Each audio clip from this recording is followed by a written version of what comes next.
The first hour, here's how it starts. One moment, everything's normal. You're commuting, working, running errands. The next moment, the world tilts sideways. Emergency sirens wail in the distance. Your phone buzzes with alerts you've never seen before. Through a window, you spot someone running like their life depends on it. Because it does. The outbreak isn't coming. It's here. And you've got roughly 60 minutes before society completely unravels. Your first instinct will be to panic. Don't. Take 3 deep breaths. Panic gets you killed. You need your brain working at full capacity right now, not shutting down in terror. Look around. What exactly is happening? How close is the danger? Do you have time to act, or do you need to move right now? Information is survival. Pull out your phone while it still works. Check news apps, social media, emergency alerts. What areas are affected? Where are people saying it's safe? Where should you absolutely avoid? Screenshot everything useful because cell towers won't last long. If you're not at home, you need to make a critical decision fast. Do you try to get home, or do you find shelter where you are? Here's the rule. If home is less than 30 minutes away and the route looks clear, go. If it's further or you'd have to cross through danger zones, find somewhere defensible nearby and wait it out. Getting home means you have your supplies, your fortress, your familiar territory. But getting killed trying to reach home means you have nothing. Choose wisely. Crowds are death traps. Everyone's panicking, pushing, fighting. That's where infection spreads fastest. That's where you get trampled. That's where desperate people will kill you for your car keys. Stay away from highways, major intersections, shopping centers, hospitals, and anywhere people naturally congregate during emergencies. Take back roads, cut through neighborhoods. Use routes nobody else would think of. Every minute you're not in a crowd is a minute you're more likely to survive. Hours 2 to 4. You've made it through the initial chaos. You're either home or you've found temporary shelter. Now comes the critical phase, securing your position and gathering intelligence. First priority, lock everything. Every door, every window, every possible entry point. Draw curtains and blinds. You don't want anyone, living or dead, knowing you're in there. Move quietly. Sound attracts attention, and attention gets you killed. Do a quick perimeter check. What are your exits? If zombies come through the front door, how do you get out? If hostile survivors try to break in, where do you go? Never have just one escape route. Always have a backup plan. Barricade isn't about building a fortress yet. You don't have time. It's about buying yourself seconds to escape if things go wrong. Push heavy furniture against doors. Pile things under windows. Make it so breaking in makes noise and takes effort. You need to know exactly what you have. Open every cabinet, every closet, every drawer. Make a mental or physical list. Food, how many days can you last? Water, how many bottles, gallons, jugs? Medicine, what do you have for injuries, illness, pain? Tools, what can be used as weapons or for building? Batteries, flashlights, candles, matches? Everything matters now. Don't assume you'll be able to go shopping tomorrow. Stores are probably already being looted. What you have right now might be all you get for a while. While power and internet still work, learn everything you can. Which areas are reporting outbreaks? Where are authorities setting up safe zones? What are the symptoms of infection? How fast do people turn? How do you kill the infected? Watch the news, but don't believe everything. Early information is often wrong. Cross-reference multiple sources. Listen to what regular people are saying on social media. They're on the ground, seeing it firsthand. Save or write down anything useful because when the power goes out, that information goes with it. Right now, before you do anything else, fill every container you have with water. Bathtubs, sinks, pots, pans, empty bottles, buckets, everything. Water pressure won't last. When it drops, you'll wish you'd filled that bathtub. Water is survival. You can last weeks without food, but only days without water. If you have family or friends you trust, now's the time to make contact. Text or call. Find out where they are, if they're safe, what they're planning. Maybe you team up. Maybe you agree to meet somewhere later. Maybe you just say goodbye. But here's the hard truth. Not everyone makes it. Some people will already be gone. Some will make bad decisions you can't fix. You might have to accept that you're on your own, and that's okay. Solo survival is possible. It's just different. Hours 4 to 8, the chaos is spreading. By now, the outbreak has moved from isolated incidents to widespread panic. Emergency services are overwhelmed or have stopped responding. The thin veneer of civilization is cracking. This is when you make the decisions that define your survival. This is the billion-dollar question. Do you stay where you are, or do you leave for somewhere safer? Stay if you're in a defensible location with supplies. You're not in an obvious target area like a city center, and you have no better options. Staying put means you know the territory, you've got your supplies, and you're not exposing yourself to danger on the roads. Leave if you're in a high-density urban area, you're low on supplies with no way to get more, or your current location is obviously unsafe. Do it now while the roads aren't completely blocked. If you're going to leave, while you still have daylight. If you leave, have a destination. Don't just drive aimlessly hoping to find safety. That's how you run out of gas in the middle of nowhere and die. Pick a location, cabin, a friend's rural house, anywhere away from population centers, and go there directly. If you're staying or leaving, you need a bag packed and ready to grab. This isn't for camping.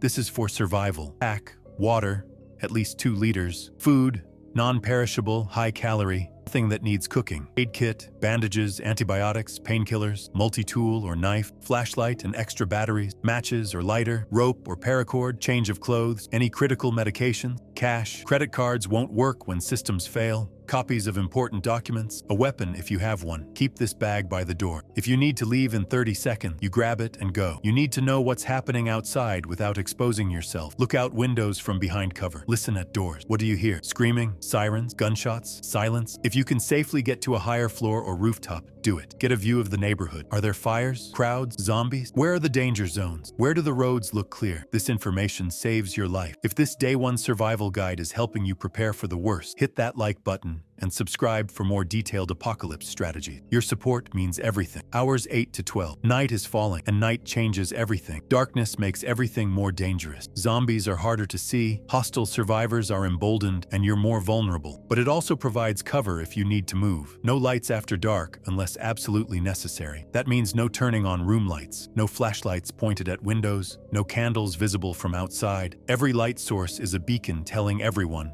living and dead, that someone's in there. If you need light, use it in interior rooms with no window. Cover windows with blankets or cardboard. Use the minimum light necessary. Your eyes will adjust to darkness better than you think. If you're with other people, someone needs to be awake and alert at all times. Split the night into shifts. The person on watch stays by an exit point, listens for any sounds, and wakes everyone if there's danger. If you're alone, you need sleep eventually. Choose a room with only one entry point. Barricade the door. Set up noise traps, cans on strings, bottles balanced on the doorknob, anything that makes sound if someone tries to get in. Sleep light. Trust your instincts. 12 hours. That's huge. Take stock. How are your supplies holding up? Is your location still secure? What did you learn today? What mistakes did you almost make? This is also when the psychological reality hits. People you know are dead or infected. The world as you knew it is gone. Society has collapsed in less than a day. You might feel shock, grief, fear, anger. That's normal. Feel it, acknowledge, and push it aside. Emotions are for later. Right now, you survive. Before you sleep, have a plan for day 2. What's your first priority in the morning? Do you need to find supplies? Fortify your position? Move to a new location? Having a plan means you wake up with purpose instead of panic. Hours 12 to 24. You're in the deep night now. This is when people's guards drop, when they make mistakes. Don't be one of them. These are the most dangerous hours. Visibility is almost zero. Sounds are amplified and distorted. Your imagination turns every creak into a threat. Stay calm.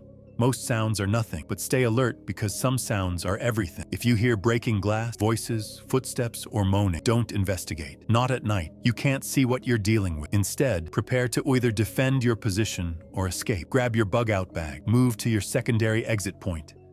Be ready. Here's what nobody wants to admit. Other people are now your biggest threat. Not all of them, but enough. Desperate people do terrible things. Some will try to take what you have. Some will see the collapse of society as permission to do things they always wanted to do. Trust carefully, help cautiously, and never ever let strangers know exactly what supplies you have or where you're vulnerable. Good people exist, but so do predators, and you can't tell the difference in the dark. When light starts breaking, you've made it. 24 hours. Day 1 is almost over, but don't celebrate yet. Dawn is when you discover what happened overnight in your neighborhood, when you see how bad things really got, when you start understanding the new reality. Use early morning light to scout again. What changed overnight? Are there more infected?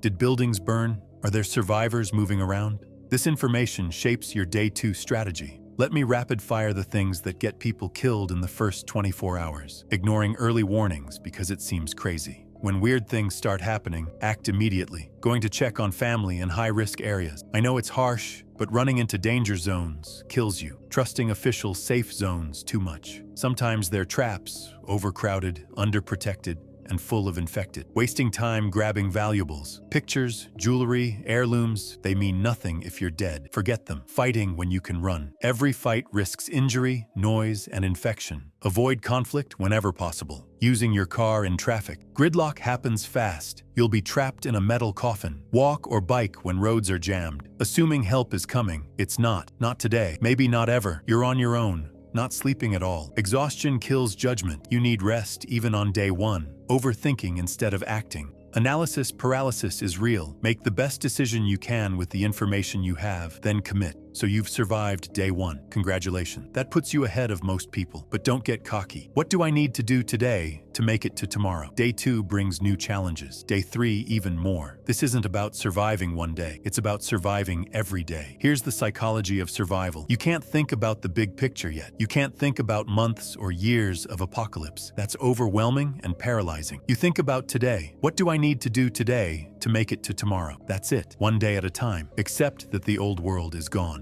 The faster you accept that society isn't coming back, at least not soon, the faster you adapt. Adaptation is survival. People who keep waiting for rescue, for normalcy, for someone to fix things, they don't make it. By now you've realized that supplies matter, but skills matter more. You can lose your supplies. Someone can steal them, they can run out, but nobody can take your knowledge. Learn everything you can. How to purify water, how to treat injuries, how to move silently, how to read people, how to improvise weapons, how to stay calm under pressure. These skills compound. Every day you learn something is a day you become harder to kill. Survival is exhausting. It's physically brutal and psychologically crushing. There will be moments where you think about giving up. You need a reason to keep going. Maybe it's reuniting with family. Maybe it's proving you can make it. Maybe it's just sheer stubbornness. Find that reason. Hold on to it. On your worst days, it's the only thing that keeps you moving forward. Let me give you the abbreviated version of everything we've covered. Hour 1. Stay calm, gather information, get to safety, avoid crowds. Hours 2 to 4. Secure location, take inventory, fill water containers, contact people you trust. Hours 4 to 8. Decide stay or go. Prepare bug-out bag, scout surroundings. Hours 8 to 12. Light discipline, set watch rotation, reassess situation, plan day 2. Hours 12 to 24. Survive the night, beware hostile survivors, make it to dawn. If you do these things, you dramatically increase your odds. But remember, there are no guarantees. People do everything right and still die. People make mistakes and somehow survive. Luck matters, but preparation and smart decisions shift luck in your favor. Day 1 isn't about zombies. It's about chaos. It's about what happens when everything collapses and you discover who you really are under pressure. Most people won't make it, but if you keep your head, make smart choices, and refuse to give up, you will. Survive day 1 and you'll know something most people never learn. You're tougher than you thought, and tomorrow you'll be even harder to kill.